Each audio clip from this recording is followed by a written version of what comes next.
Olá, pessoal da Ampsi, tudo bem? Meu nome é Luiz Dickmann, eu sou médico psiquiatra e hoje, no nosso capítulo, a gente vai falar sobre a dopamina. Muito bom. O que é a dopamina? A dopamina ela é um neurotransmissor monaminérgico da família das catecolaminas. E ela desempenha vários papéis muito importantes dentro do cérebro e também no nosso corpo como um todo. Ela tem vários receptores e esses receptores eles recebem os números D1, D2, D3, D4 e D5, de acordo com a localização que eles têm no cérebro e a função que eles têm também.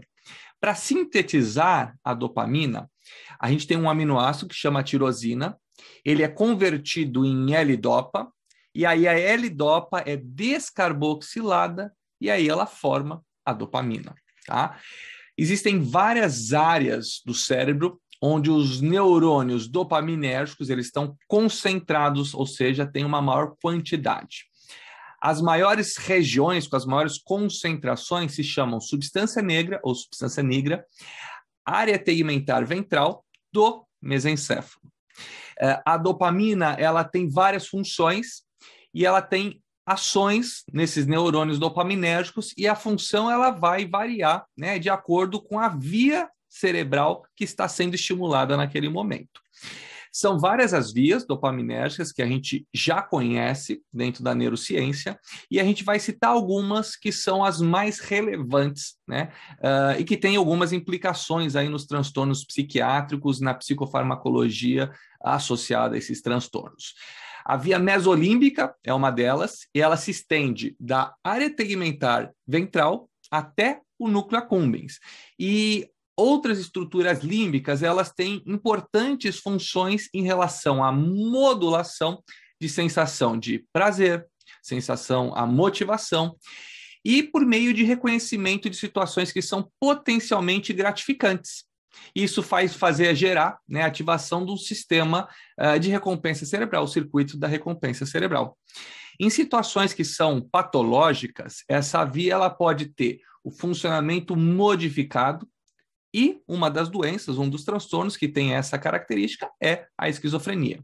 Nesse transtorno, na esquizofrenia, vai ter ativação excessiva dessa via e por conta de uma liberação excessiva de dopamina. Tá? A história é um pouco mais complexa, mas desse jeito fica mais fácil de entender. A partir disso, né, a gente vai observar, então, os chamados sintomas, por exemplo, positivos para a esquizofrenia. Vou citar os delírios, que são alteração do juízo de realidade, ou as alucinações, que são alteração da nossa senso-percepção, dos nossos 5 sentidos, por exemplo. Em outra via dopaminérgica, por exemplo, chamada via mesocortical, que se estende, dessa vez, da área tegmentar ventral até o córtex cerebral, em especial, né, para o córtex pré-frontal, a gente pode observar importantes funções cognitivas para esta monamina, que é a dopamina. Então, novamente, usando aí o exemplo da esquizofrenia, quando a gente olha esse transtorno nessa condição, a via mesocortical tende a estar hipoestimulada, menos estimulada. Então, a falta de dopamina nessa via, hipoteticamente, estaria relacionado ao que a gente chama de sintomas cognitivos e os sintomas negativos da esquizofrenia. A gente tem também uma outra via, que é a via negroestriatal, que ela vai se estender dessa vez da substância negra até o estriado e tem uma importante função no controle dessa vez do movimento. Algumas condições, né, como a doença do Parkinson, né, a doença de Parkinson, que vão levar, né, à degeneração, né, à morte, à perda desses neurônios dopaminérgicos dessa via e vai ocasionar os sintomas motores, né, que a gente vai ver na doença, no transtorno, né, na doença de Parkinson. Então, a gente vai falar de bradicinesia, tremores, etc. E é interessante a gente ressaltar que algumas medicações, como os nossos antipsicóticos, neuroléticos mais antigos, eles podem gerar um bloqueio dessa via nigroestriatal e aí vão ocasionar os sintomas parkinsonianos.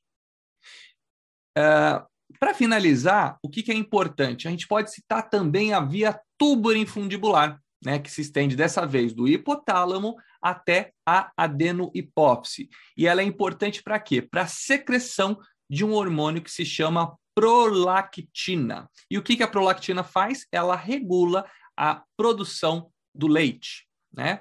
Aqueles mesmos neuroléticos antigos, antipsicóticos mais antigos, eles também podem atuar nessa via e gerar aquele aumento incômodo de prolactina, que vai ter uma série de sintomas, né? Diminuição de libido, diminuição de calcificação de osso, aumento ginecomastia, às vezes expressão e saída de leite. Imagina isso em pacientes masculinos, o quanto que isso não é incômodo para essas pessoas.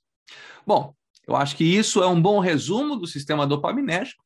Se você gostou de conhecer essa interessante monamina, continua ligado aqui, né? Porque no Clube Psi nós vamos aprofundar o conhecimento em torno do cérebro e da ação dos psicofármacos, tá bom? Um grande abraço e até o próximo capítulo.